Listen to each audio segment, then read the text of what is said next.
Most other displays, when they light, they have something called flicker or pulse width modulation. And the basic idea there is the way they change brightness is they turn the light on and off at ridiculous amount of times per second. And the idea is it's too fast for your eye to be able to see it. There's a bell curve to people's sensitivity to flicker. And for a lot of folks, it's subacutely causing them to have some cognitive load and some stress and some sympathetic arousal. This is the best evidence for its impact, is people who have had concussions or traumatic brain injuries. One of the core things that's painful in the time after the TBI or a concussion is screen time. And the core culprit of the screen time is the flicker of the backlight. And so when they use a reflective display like a Kindle or a daylight, they don't have the same migraines and headaches from screen time and eye strain. And so I think that is a really, really good clue.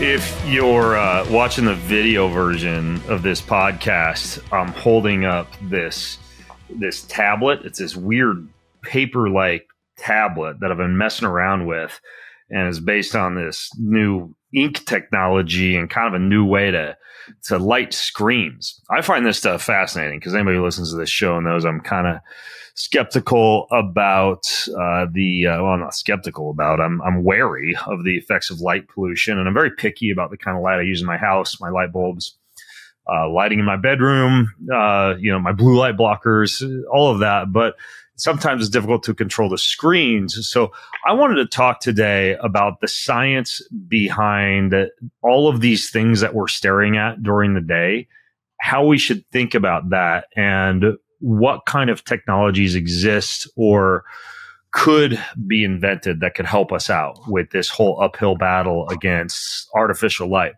So I found this guy, Anjan Katta. Katta? Did I butcher that again, Anjan? No, that's right. Katta. Anjan Katta. And Anjan actually is behind this company, Daylight. And they're a pretty groundbreaking technology company because they've figured out how to make screens not have all these issues that modern screens have, issues that we'll talk about in today's show. So anyway, all the show notes are going to be at bengreenfieldlife.com/daylight podcast. Just daylight, just like it sounds. bengreenfieldlife.com/daylight podcast. So Anjan, tell me about how you got interested in screen technology.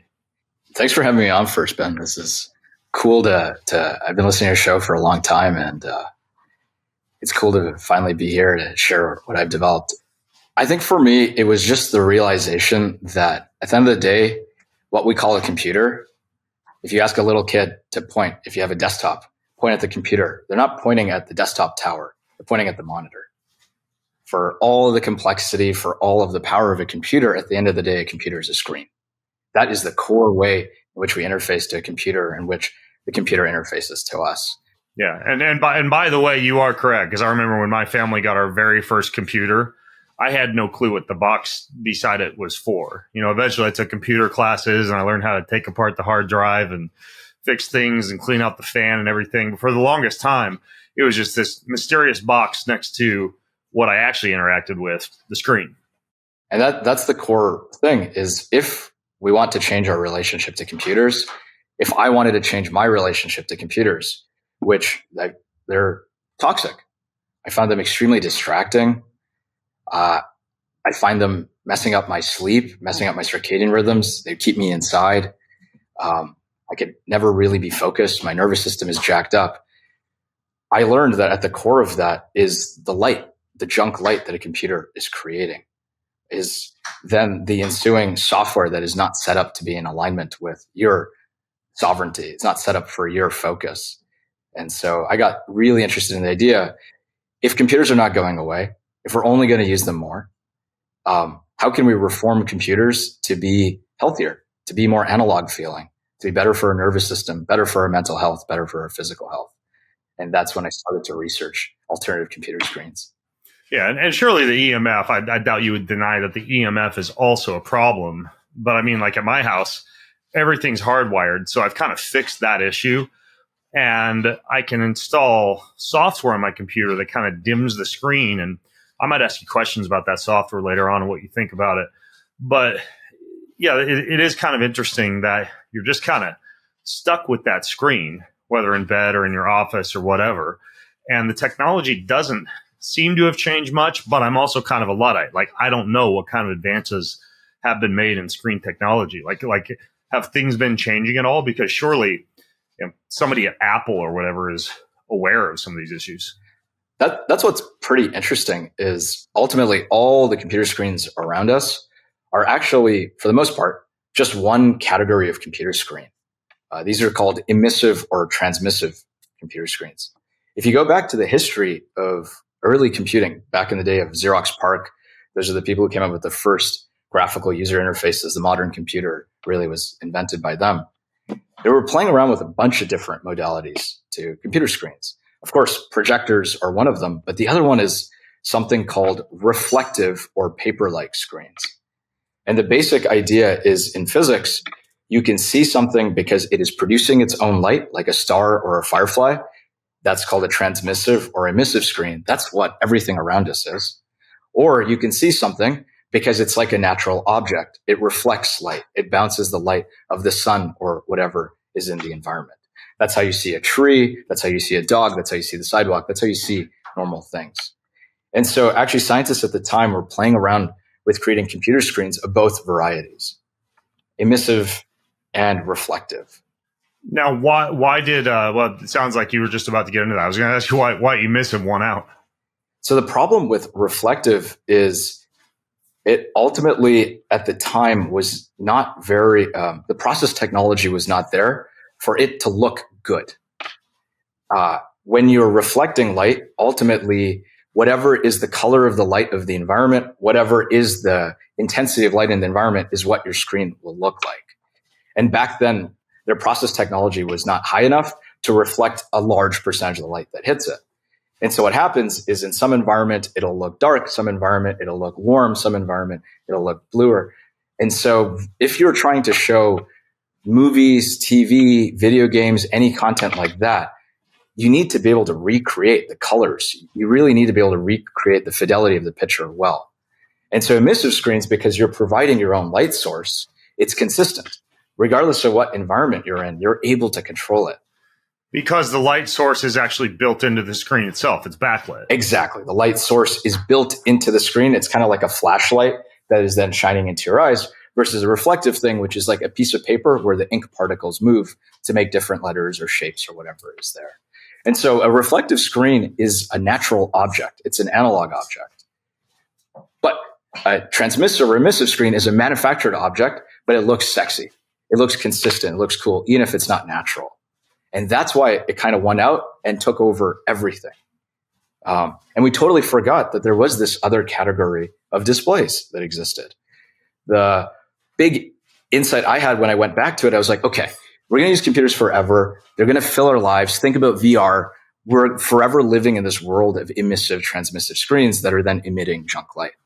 To your point about, do they know about the consequences of this? I think the reality is they're late to understanding technology from the perspective of health, whether it be physical health or mental health. That's not how engineers look at it. They're looking at it from supply chain. They're looking at it from engineering efficiency. They're looking from end user application.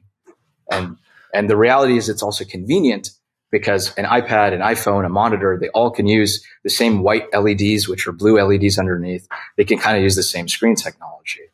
And so when I kind of really got obsessed with circadian rhythms and blue light and regulating my nervous system and felt, hey, you have to make a screen that goes from being an unnatural emissive transmissive screen to a natural reflective or paper-like screen. Because then the computer is really just an analog object that moves. That's when I started to do my research and find out, oh, there's things like the Kindle and e-ink that exist, but they're so slow. The refresh rate of the display technology, how quickly it can scroll or zoom or type. Your iPhone or iPad is 60 to 120, so you can scroll, you can type, you can move. And Kindle's screen is 1 FPS. So it's fine for Harry Potter if you're just flipping a page. But you basically can't type, you can't scroll, you can't zoom, you can't use a browser, you can't use apps. Or watch a video, for example. Or watch a video, exactly. And so that was the core insight here is, whoa, what if we could resurrect this long lost arc to computing, which is of reflective screens, if we can solve the technical problem of making them fast enough? Then we could have laptops, tablets, phones, monitors, whiteboards with these kind of healthier screens. So the Kindle paper is an example of a reflective screen technology that already exists that a lot of people might have experienced before. Right, exactly. Okay, so how do they light it up? Because if I'm reading a Kindle, I used to have a Kindle paper. I don't know where it went, but I remember like on a dark airplane or in my bedroom, I could still read on it. I don't recall having to shine a flashlight on it or something like that. So what they do is they put auxiliary. So the screen itself is reflective, but think about like those little book lights where when you're reading a book, they kind of cantilever over. Essentially, they're using a micro book light. And so they have lights on the side that are then bouncing off the screen. And so that's the idea behind that is, well, reflective screens require the sun. They require environmental lighting, just like analog objects. How to use them at night. And so basically what you can use is an auxiliary light. And that's one of the things that we figured out also is to how to make that auxiliary light that you can optionally, you don't need to use it. You can optionally use at nighttime, how to make that flicker free and completely blue light free. Well, how do you do it? I want to nerd out on this. I'm actually curious how you pull that off. To give the high level picture, what success looked like was if I could make a computer screen that I could use in direct sunlight so I could do more of my computing outdoors that didn't strain my eyes, which meant it was reflective or paper-like versus emissive. It was easy on my nervous system. And that's where that paper-like reflective screen doesn't have the same screen apnea, putting you in a sympathetic response. And it is completely blue light free. So I could use it at nighttime or even during the day. I don't need to wear blue blockers all the time. And long story short, I discovered a really old reflective screen technology that was thrown kind of in the dustbin.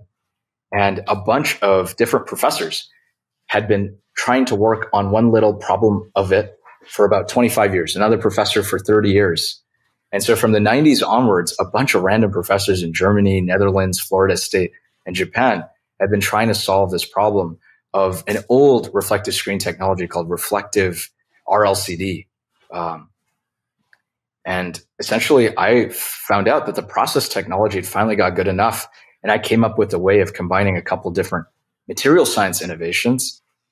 And so the core difference of this is it's a reflective paper-like screen, but you can micro perforate it. So you can optionally backlight it at nighttime. So you can use it at night. And it's 60 to 120 FPS. It's the same speed as an iPad or iPhone or anything else. That's the part that's interesting. How do you actually go from 1 FPS to like 60 to 100 FPS? So the big difference is in a conventional Kindle Paperwhite or e-ink screen, it's moving ink particles up and down like this across an entire capsule. And the time it takes to move across that capsule, it's like running from one side of the football field to the other, end zone to end zone. What we were able to do is instead we can make it go from black ink to a white reflector, like kind of like it goes from paper to the ink by turning. Instead of moving the entire football field, imagine the football field is super skinny and you can just kind of run from sideline to sideline, but there's only 2 feet of a gap. And so it's a total different principle in which to create a reflective screen.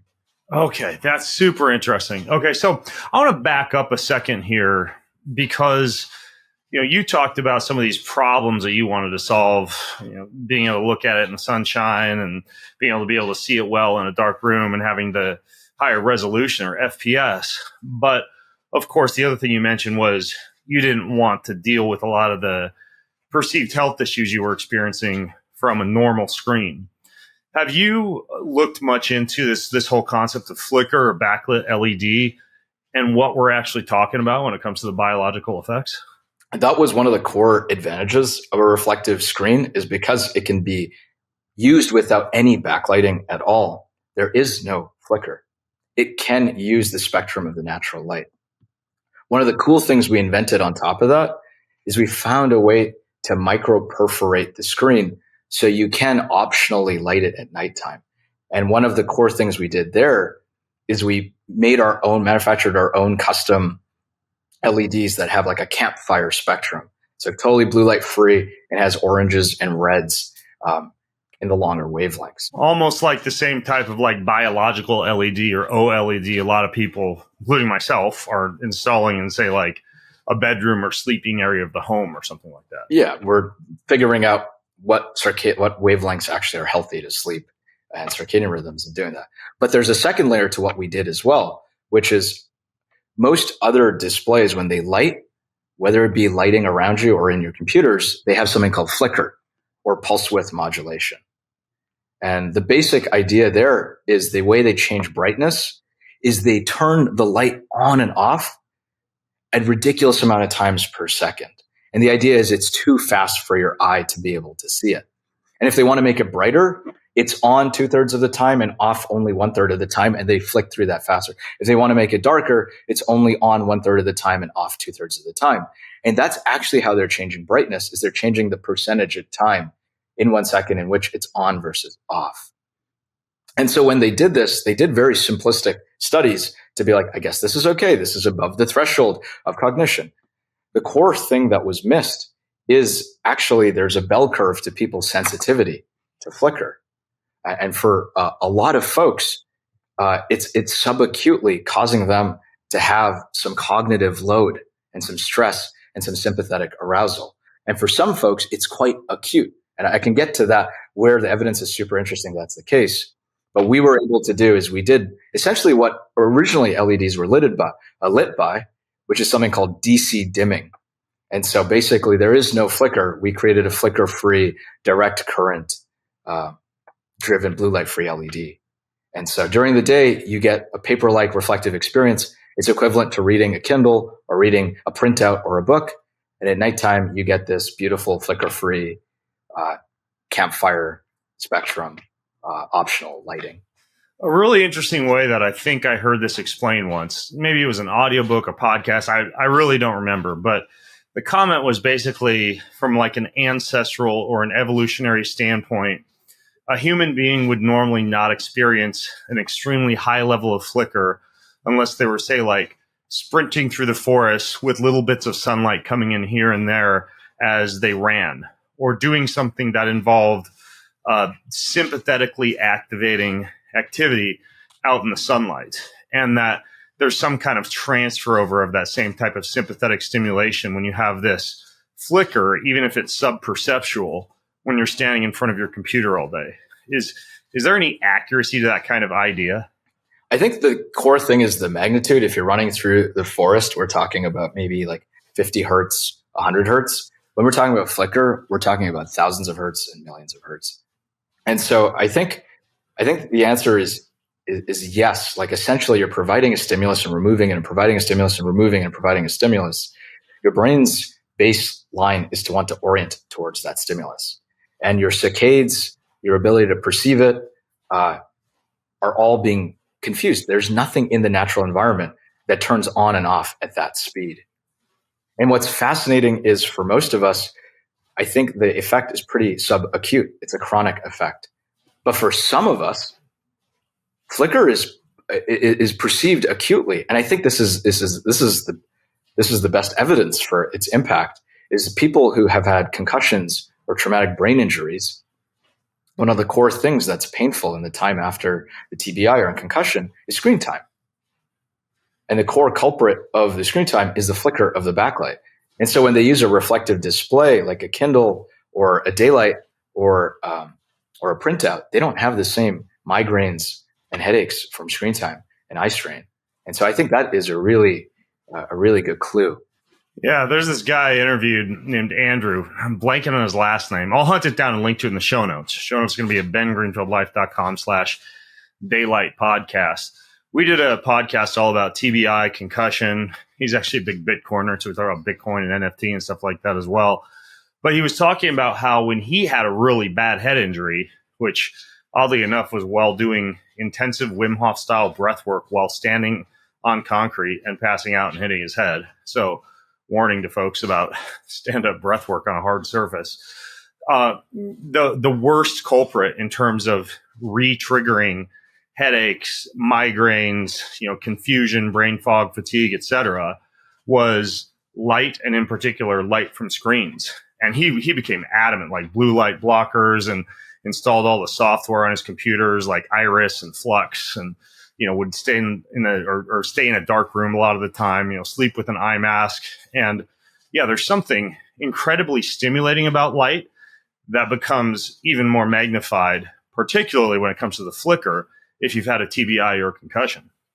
I think that's what's so powerful about this is the academic research is still so far lagging what is the amount of kind of case studies of people that we have. Like you go to neurologists and they all say one of the core unsolved issues is what to do about screen time in the weeks after somebody gets a concussion, a TBI. Your example of your friend where it is magnified. I think that's what's fascinating here is we're still just in such early innings in kind of accruing all of the negative stuff from our relationship to a computer, to its blue light, to its flicker, its distraction, and so on. And so it's almost like there's a societal reckoning of if this is the rest of our lives and relating to our main sources of light are like this, we got to do something about this. Yeah. Yeah, I agree. And I don't want to bore people with, it seems like I tweet out a new study just about every week about the impact of blue light on sleep and the impact of things like the flicker that we're talking about on kind of low-level brain fog during the day. We could scaremonger people all day long with a lot of stuff that I've already talked about. But I want to come back around to this idea of more of a solution-oriented approach. So the first question is, before we jump back into this whole idea of reflective screen technology and what that would actually look like, why couldn't you just wear blue light blockers or install a software program like Iris or Flux? For people who don't know what those are, those can reduce the amount of blue light on the screen, lower the color temperature of the screen, et cetera. Of course, the glasses can block some of that glare and reduce some of the irritation of the flicker. But why couldn't we just do things like that? First, I think that's a really good thing. I think everybody who can wear blue light blocking glasses, use Flux and Iris, I'm a fan for that. I think the problem is they're somewhat half solutions and they're kind of Band-Aid solutions. So on the Band-Aid solution point of view, I think it's just hard to get mass compliance in society across the board, get kids, get everybody to download these programs, to wear blue blocking glasses. I think we actually have to just change the computer itself if we want this to be a mass market. That seems like a much bigger uphill battle, or maybe as big as getting everybody to wear blue light blockers. Well, I think the difference is the convenience, is the habit, how often you have to remember to wear your blue light blockers, easy to lose them. If your computer, you just use your computer as is. But I think that's only half of the argument. I think the other half of the argument is blue light blocking glasses, Iris, Flux, they don't do anything about flicker. And that's one of the core things that we wanted to do is a reflective screen and a DC dimming backlight. You're able to, at a hardware level, remove flicker because there's nothing you can do at a software level. And that might be news for some people. So if I install some kind of software or put my phone in night mode or something like that, and the brightness of the screen is diminished, that's not impacting the flicker. No, that's flicker. Is it impacting the intensity of the flicker though? It's actually making the flicker worse. The flicker is worse at lower brightnesses because its duty cycle is further out. So that's interesting. And by the way, Brian Hoyer, the guy who did my building biology walkthrough, he said he wasn't a huge fan of dimmable switches and some of these bulbs that weren't super bright but didn't have flicker-free technology built in, because as you use the dimmer or as you use some of those flickering technologies, it could also increase EMF. So anyways, the idea here, though, is just dimming the screen not only doesn't get rid of the flicker, but it could actually increase it. Yes. The answer is yes. The flicker would go up at the lower brightness. Something like Flux is only reducing blue light kind of 20, 30, maybe 50%. Something like Iris or putting a red color filter reduces it a fair bit more. We're still 99.9. So we're blocking blue light at a hardware level. This is all trying to do it at a software level. So we're able to kind of remove all of it. And for some people, even that 10, 20% of blue light that's coming through is still enough to kind of put them over the threshold. The other thing that's happening is if you look at the spectrum of a display when you have iris on it, it's extremely narrow. It's just basically one red peak. And that's really unnatural. Like you never see that in the natural environment. If you look at the spectrum of an incandescent bulb or a campfire, it's a broad-based spectrum. It's got reds, it's got oranges, it's got yellows. And so that's what we've done is we're actually giving you a broad-based spectrum, not just a narrow peak that's unnatural. And we think the impact of that is that your body can better relate to the light. Do you know how much of the blue light that blue light blockers filter versus how much flicker they block? They don't block any flicker at all. None. Interesting. No. Okay. Because flicker is the light turning on and off. They can't do anything about that. They're simply that makes sense.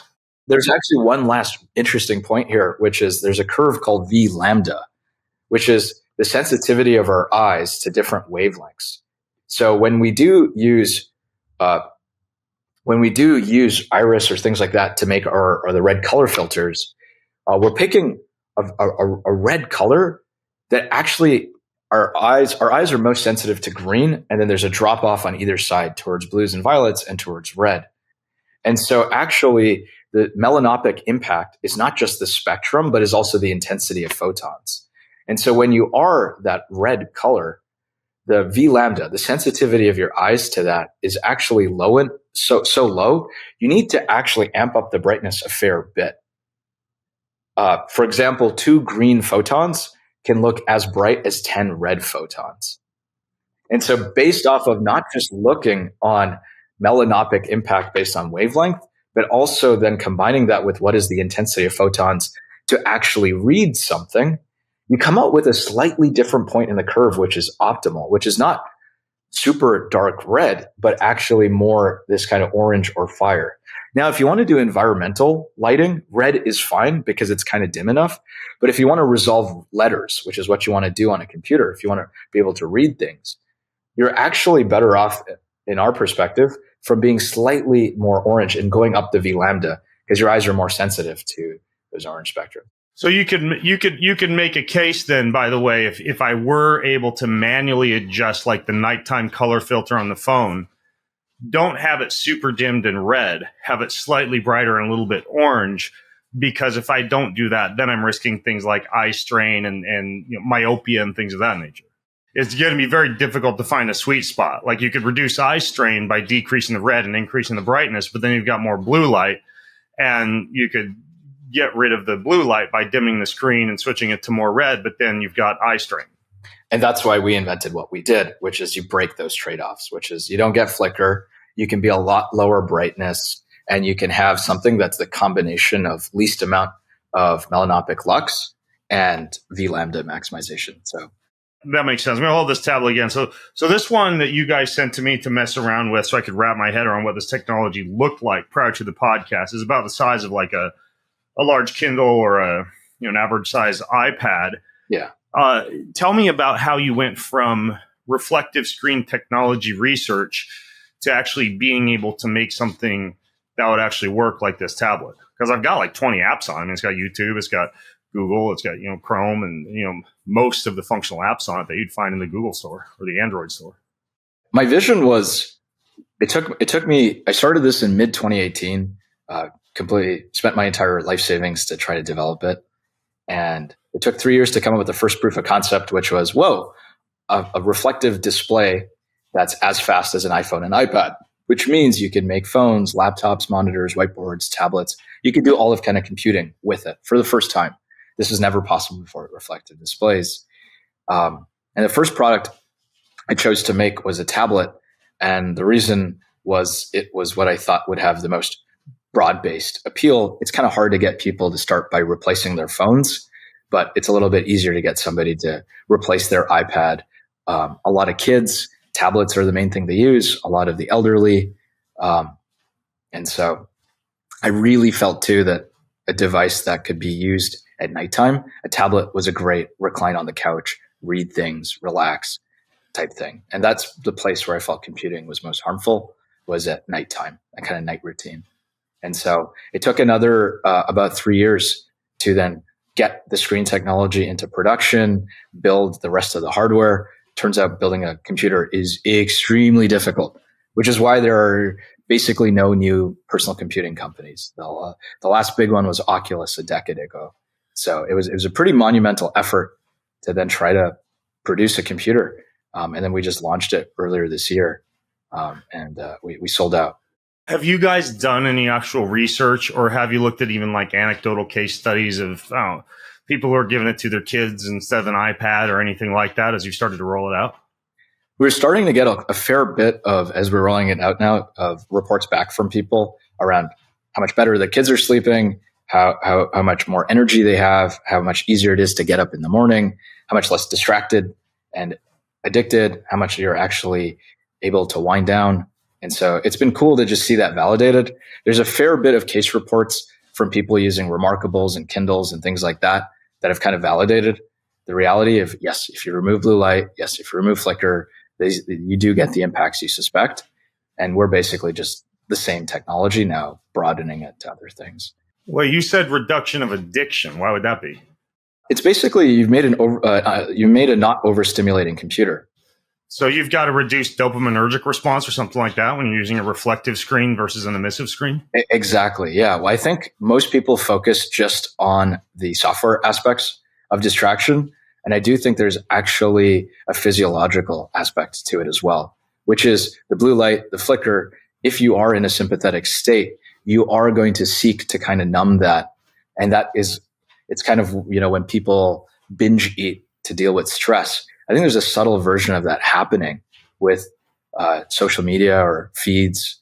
And so in so much as you've removed the color, in so much as you've removed the kind of the oversaturation, and you've made something that's kind of basically boring, I think at a hardware level, you've leveled the playing field so that these things are no longer super normal stimuli. Because that's at core what's happening, is the software is being designed to take advantage of your evolutionary impulses and make you into a dopamine slot machine monkey. And so a reflective black and white screen is kind of at a hardware level, leveling that playing field. Yeah, that kind of became a trend, I think, after the book Dopamine Nation. Maybe it was suggested there. I've seen it suggested elsewhere too. Flip your phone to grayscale or super red mode, which might have issues, as we've already established, when you're wanting to reduce your propensity to doom scroll or excessively use it. So yeah, it's absolutely something I've come across and I'm familiar with it. But the sun thing is also interesting to me because I took it out in the sun. How come it works so well in the sun, like without a screen protector or an anti-glare device or something like that? It's the same reason that a piece of paper is visible in the sun, is because a normal emissive transmissive screen is trying to produce its own light and compete with the sun. And because the sun is brighter than your iPad or iPhone, you can't see it. But if you think of a piece of paper, it's not competing with the sun. It's reflecting the sun. It's in harmony with natural light. And that's what our display is it's in harmony with natural light. It is actually utilizing the sunlight. So when you're using a daylight outside in the sun, the light that's then reflecting off the computer display into your eyes, that's sunlight. That's full spectrum sunlight. Got it. So this is very similar to reading an actual paper book in the sunlight if you bring it out there. Exactly. And so if you were to boil down what we've done, we've basically made a computer that feels like paper. And so it's a boring minimalist computer that's healthier for you. And it's the least amount of computer that you need. And that's, I think, the crux of what this is computers are hijacking objects. They're overstimulating objects. How do we kind of tame them? How do we make them our servant rather than our master? And we think starting with the screen, but then also the software, ergonomics, EMFs over time, you can start to create a whole category of healthier personal computers. Yeah, I'm kind of a Luddite. Like I mentioned, I don't have Wi-Fi at my house. When I got the tablet, I just use an Ethernet cable to plug it into the Ethernet or the internet. And I synced some of my preferred apps that I thought I might use with it. So specifically, I synced YouTube so I could watch some YouTube videos on it. And I synced Kindle so I could download my Kindle library to it. And I'm one of those minimalist technology guys. I don't do a good job using every last feature. But tell me about the features of something like this versus an iPad. Like if I were to get one of these daylight tablets, can I do everything with it that I would normally do with, say, an iPad or a modern tablet? Yeah. We basically, we have two modes to the device. We have a locked down mode, which we call kale mode, and then a cocaine mode. What you got is cocaine mode, where there is no software blocking or this. You can kind of do whatever you want. All your core apps you'll be able to use. You'll be able to use the browser. The only difference is anything that's iOS exclusive or at Apple ecosystem. Apple doesn't allow anybody to do it outside other than themselves. Right. So I couldn't sync my Apple iOS app store with this. It would be all have to be stuff from it's the Android store, right? Yep, it's the Android store and then web apps. So this is anybody who wants to try to make an alternative to Apple. What about storage space? Is the storage space different than that of a normal iPad or tablet? It's about the same. It's 128 gigs and it's got a micro SD. And it's just one model that you guys have right now. Just one model, yeah. Okay. So that gets me thinking about just the adaptation. I mean, you could obviously just say, hey, we got something that's like a Kindle paper, but you can do way more with it because you got more apps to play around with on it. Is that what you guys are thinking? Or could this, I mean, because honestly, I use a tablet, but not a ton, mostly for reading. Could this eventually be like a phone or a computer monitor? A Daylight can actually replace your iPad. Any of the things you want to do, reading, Spotify, note-taking, email, it can do all of that. And our vision is, now that we've invented the first kind of high refresh rate, blue light-free reflective screen technology, we want to make a phone, a distraction-free kind of healthy phone that comes out of that. We want to make a monitor. We want to make a laptop. And so the hope is people will then have a choice to kind of have a healthier computer. And we have a lot of ideas of what to do on the software side too, to kind of make it minimalist and distraction-free. And the hope is a computer that's actually better for you versus a computer that in practice in the Apple ad is supposed to make you the best version of yourself. And in reality, you're just distracted, addicted, feeling like shit, sleeping badly, staying up late, all the metabolic issues that accumulate over time. Yeah, definitely. With overuse and improper use, it can be a definite issue, especially based on time of day of use as well. I mean, surely though the R&D on this stuff, on this reflective screen technology was not inexpensive. How would you compare the price point to a typical tablet? We're about the same price as an iPad Pro. We're $729. It's a first generation product. It's like the Tesla Roadster. We don't actually make very much money at that price point. And the idea is start with the folks who have the kind of greatest needs for this. People who struggle with sleep, people who struggle with eye strain, concussions, TBI, people who want to minimize blue light. And over time, start to scale down the price and get it more into mass market. The kind of ultimate audience we're most passionate about is a healthier, safer computer for kids. Okay, got it. And again, like I don't want to say this too much, but I am a little bit of a Luddite. Like I don't even know the difference between a reel and a story, and I'm barely capable of logging into my own Instagram account, and so I don't quite understand certain aspects of things like tablet technology. So forgive me if this is a dumb question, but how does the stylus work? Like, what are some ways you could use the stylus that comes with it?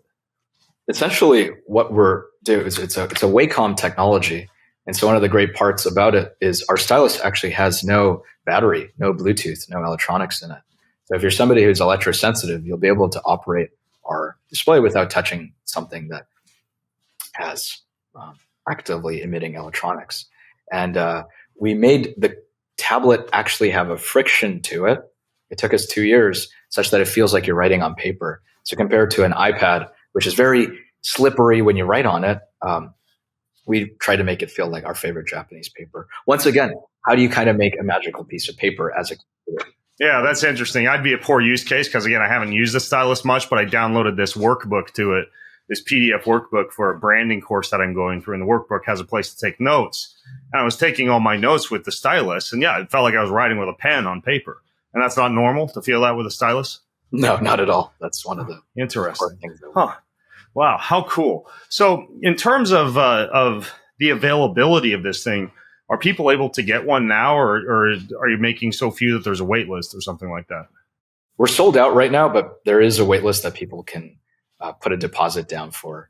And we're hoping to get more inventory soon. Well, that's good to know. So let's say, I mean, you're obviously, somebody who thinks a lot about light. let's say I were to visit your house, Anjan. Are there certain things you've done in your living space or something you might do when you go to Airbnbs, hotels to manage light? Like, I'm just curious what your own light management protocol looks like, with as much as you think about light. I think the biggest thing is I try to spend as much time as possible outside, or with the window open and get actual full spectrum light, UV and infrared and that. I try to have a lot of natural light during the day. At nighttime, I make sure to have no overhead lighting. All the lighting is not above my head, and it's all warm lighting. Why would that be that it's not above your head?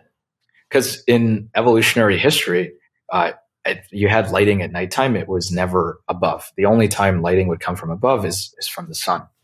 So if you think about fires, things like that. And yeah, that's a good point. I never thought about that. But what about the moon? So the moon, stars. It's an interesting question about the moon. I actually looked into it too, because moonlight is reflected sunlight. Essentially, it's just intensity is attenuated enough.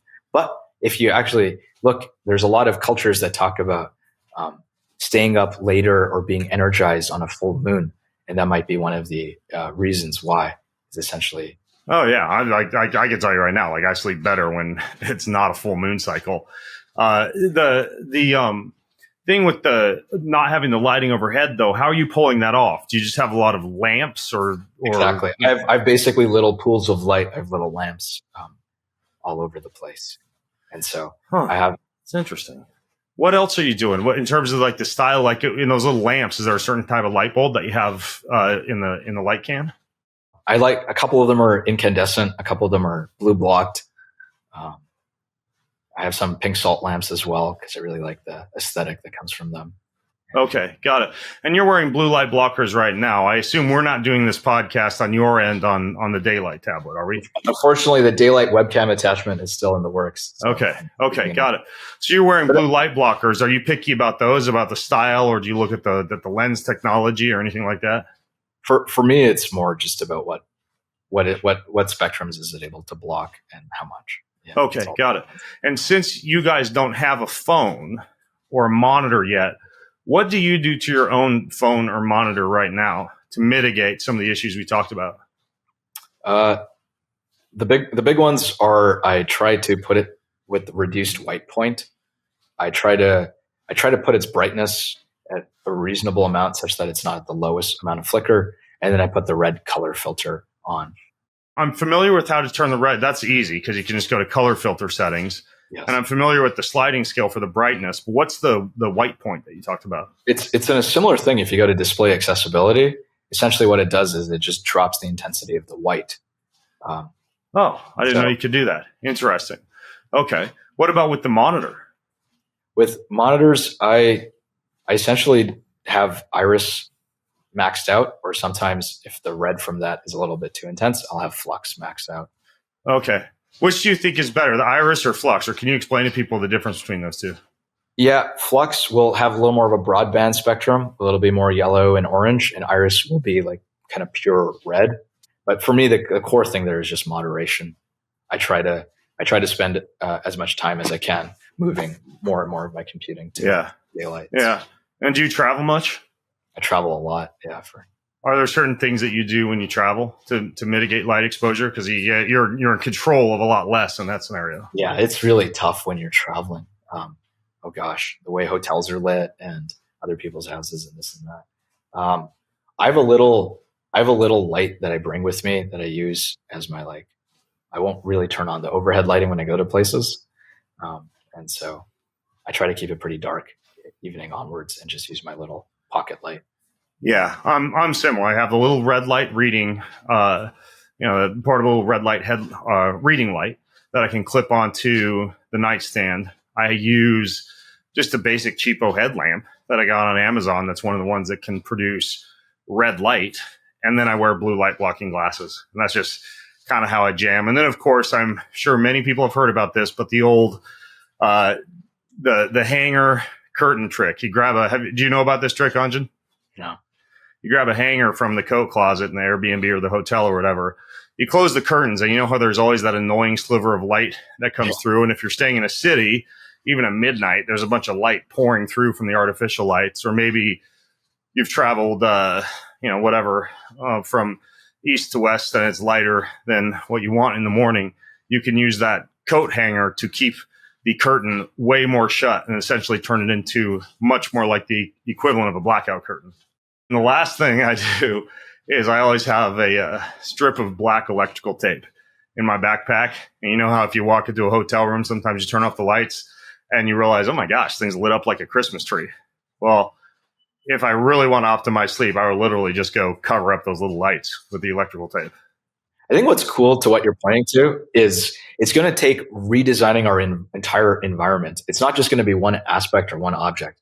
It's going to be really thinking through everything from the perspective of light, temperature, EMFs, water. Like it's going to be refactoring everything. And I think it's fascinating to think about what are the other categories, are the way we wake up in the morning, the type of alarms we use, are the type of computers and whiteboards and so on. Are we really all going to go into VR and put that on our face? Is that really our future? What's the alternative to that? Exactly. It's crazy how many biohacking technologies arrive at my house for me to try to have screens. And they're super bright, but they're technology meant to be used for relaxation or sleep. Yeah. So it's kind of funny because you can get just red or blue light blocking saran wrap off Amazon. Kind of looks like Christmas wrap. And I literally have almost every screen in the house overlaid with that slightly transparent blue light blocking red light. And it kind of fixes it. But it's shocking how many companies just design an amazing piece of equipment that actually does work really well and then just backlit the hell out of it.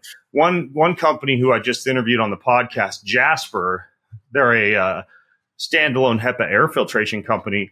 They do a good job. Like they have a button you push on it that's dark mode, and you press it. And let's say you have one of those running in your bedroom, and it goes totally black.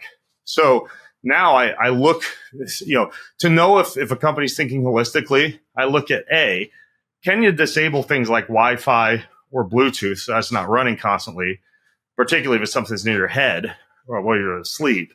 And then secondarily, have they designed a way to dim the screen or set it into dark mode? And I think more people should be thinking about that when it comes to the health of the technologies that we're using.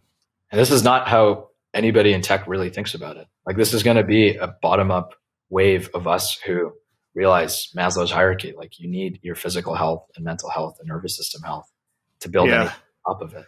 And that's not how tech. We're in the middle of Silicon Valley.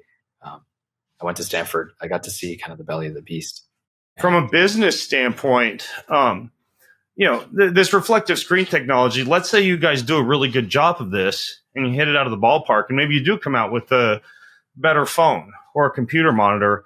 What's the likelihood that somebody like Apple or Dell or some big computer company would acquire you? Or is the cost of goods sold just monumental for something like reflective screen technology? I think the way we think about it is if you want to make healthier products, you got to think about it holistically. So we don't want to just innovate on one aspect of it and then have somebody just slap it on. Like, how do the natural materials that make up this, how do we choose that? How do we have kill switches for Wi-Fi or Bluetooth? So I think our interest is not just to kind of create a screen technology and call it a day. It's to continuously keep reforming computers to kind of be healthier and saner. It's a very interesting tablet. I'm going to hold it up again and again. A ton of functionality. I haven't even tapped into half of the things this thing's capable of. It's called the Daylight. I'll put a link to it and more information in the show notes. If you go to bengreenfieldlife.com/Daylight podcast, I'll include a few other helpful links there, like the podcast I did with the guy who got the concussion. I think I did one with the guy who invented the Iris software as well, if you want to check that one out. And then all the information about the Daylight computers I'll put over there as well. Anjan, this has been super interesting. I've been wanting to learn more about this weird-looking tablet ever since I got it, and you've debriefed me pretty thoroughly, so thank you. Yeah, thanks for having me on. I hope this is just the first innings for society and reforming computers. And with AI, this is only going to be more computery things around us. Maybe they're even trying to be in us and stuff like that. So. More computery things. Hooray. Well, I'm glad that in about 2 weeks, I'm just heading off in the mountains to go elk hunting. So I'll be away from all computers except maybe a satellite phone for a while. So anyways, though, the show notes, folks, are going to be at bengreenfieldlife.com/daylight podcast. Check it out. They're doing cool things. Spread the word. And until next time, I'm Ben Greenfield, along with Anjan Katta, signing out from bengreenfieldlife.com. Have an incredible week. Do you want free access to comprehensive show notes, my weekly roundup newsletter, cutting-edge research and articles, top recommendations from me for everything that you need to hack your life, and a whole lot more?